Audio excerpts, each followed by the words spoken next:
Bonsoir, ici Kestouf pour XBMC Passion. Ce soir, je vais vous montrer comment configurer XBMC rapidement, juste pour que votre XBMC soit utilisable dans les meilleures conditions. Certaines options, je ne les commenterai pas, vu que c'est assez particulier ou c'est vraiment au choix de la personne, une préférence de la personne. Chacun ses goûts. Donc dans un premier temps, on va mettre XBMC en français parce que là, il est en anglais. Donc pour cela, il faut aller dans Système, Apparence, International, et dans Langage, mettre Français. Automatiquement, ça passe en français. On revient dans Région pour passer la région à France. Voilà. Donc, on va rester dans Apparence, qui est le premier menu des options, dans la partie thème. Thème, c'est la partie du skin. On peut changer le skin ou l'apparence de XBMC. De bas, c'est Confluence qui est installé. On peut très bien passer en Project MyM 3 HD, donc qui est un skin qui est très joli aussi. Hop, on revient dans Paramètres, Apparence. Donc moi je préfère Confluence, donc on reste en Confluence. Voilà. On peut modifier le thème, donc là avec Confluence c'est pas possible. Les couleurs c'est pareil, il n'y a qu'un seul choix. La police on peut les changer, mais bon ça me convient tout à fait. Le zoom, on peut zoomer. Donc là on met 0. Là c'est on configure le premier quand on lance XBMC, à quel endroit on arrive de XBMC. Donc là c'est la page d'accueil ou par exemple la partie script ou la partie programme. Donc page d'accueil. Le son de la navigation, donc il y en a plusieurs. Il y a celui-là, il n'y en a pas, ou il y a celui-là. On va passer sur le défaut. Le flux RSS, donc pour info, c'est juste le flux RSS, c'est ce qui défile en bas là. Donc ça on peut le modifier en allant dans Système, Apparence, et en allant dans Éditer, où là on peut supprimer ou ajouter un lien de flux RSS. Ça on l'a vu tout à l'heure. Les fichiers, liste des fichiers, donc là c'est vraiment au choix de la personne. Par exemple, dans ce menu-là, on dit si on veut voir apparaître les extensions des fichiers. Par exemple, pour un film .avi, on verra ou non le .avi. Voilà. Écran de veille.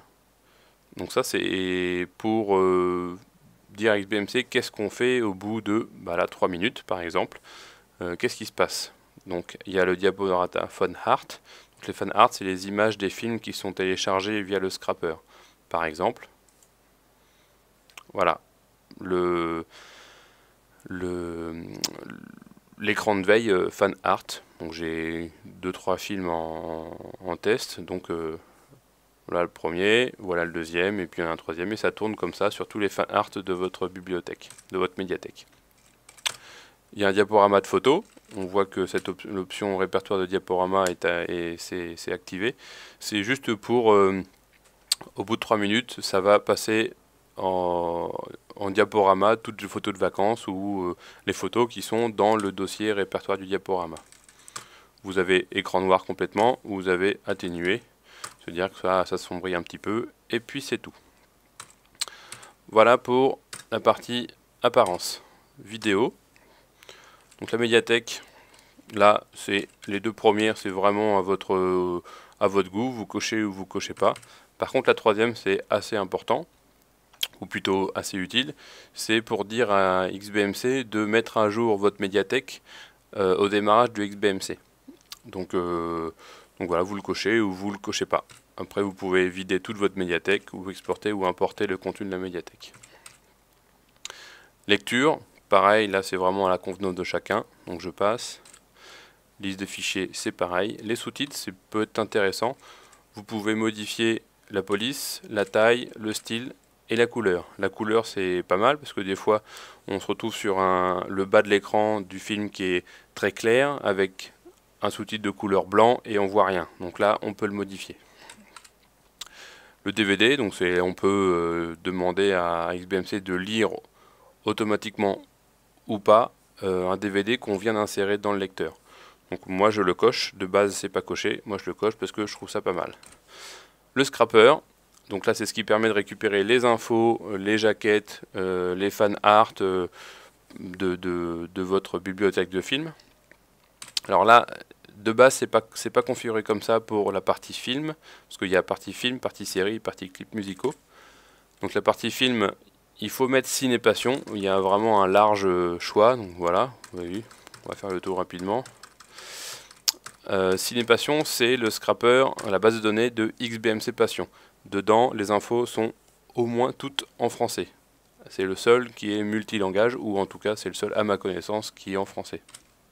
Pour les séries, je vous propose de mettre thetvdb.com parce qu'il est pareil, il est multilangage et il permet de récupérer des infos sur les séries en français. Clips musicaux, j'avoue que je m'en sers pas trop, donc je peux pas trop vous en parler.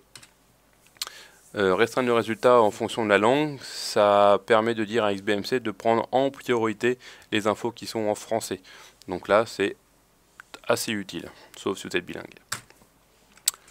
Musique, je ferai un tuto spécialement pour la musique, plus tard. Images, il n'y a pas grand chose à dire, ça c'est vraiment au choix de la personne. Vous pouvez modifier le temps d'affichage du diaporama. Bon. Météo, donc là c'est déjà Paris, mais je vais vous montrer comment quand même le configurer. Vous avez juste à cliquer, par exemple, appuyer sur Entrée, faire Paris, OK, on choisit Paris, et voilà, la deuxième ville est configurée pour Paris. Le réseau, je pense que si vous n'êtes pas vraiment à l'aise avec l'informatique, je pense que vous n'avez pas besoin d'y aller. Ceux qui vont là, c'est plus ceux qui s'y connaissent un peu. Donc je vais passer. Système. Donc là, vous pouvez choisir la résolution du XBMC. Si vous voulez avoir un plein écran ou en mode fenêtre, comme j'ai actuellement. Si vous voulez activer la synchronisation verticale, ça je vous conseille de pas le toucher. Éteignage de l'écran, c'est assez pratique si vous avez une télé qui rogne un petit peu l'image à gauche et à droite ou peut-être en haut. Ça vous permet de bien configurer votre affichage. Donc là, en haut à gauche, en bas à droite, le niveau où vous voulez que les sous-titres apparaissent et l'aspect général de l'image. Donc là, il faut que ça soit un carré. Sortie audio. Donc là, si vous avez un décodeur Dolby Digital, il faut mettre en numérique et cocher les deux pour que tous les films, toutes les pistes audio en AC3 ou DTS soient pris en compte. Périphérique audio principal, théoriquement vous n'avez pas trop à toucher, tout devrait fonctionner correctement. Là, cette option elle peut être importante. Si vous avez une télécommande qui ne fonctionne pas, vous pouvez essayer de la configurer, d'activer cette option. Ça peut marcher comme ça ne peut pas marcher. Donc XBMC a un petit problème au niveau de la gestion des contrôles. Gestion énergie, bon ça c'est à chacun fait comme il veut. Débogage, ça te permet de récupérer les logs de XBMC si vous avez un problème, pour par exemple envoyer ce fichier log sur le forum de XBMC Passion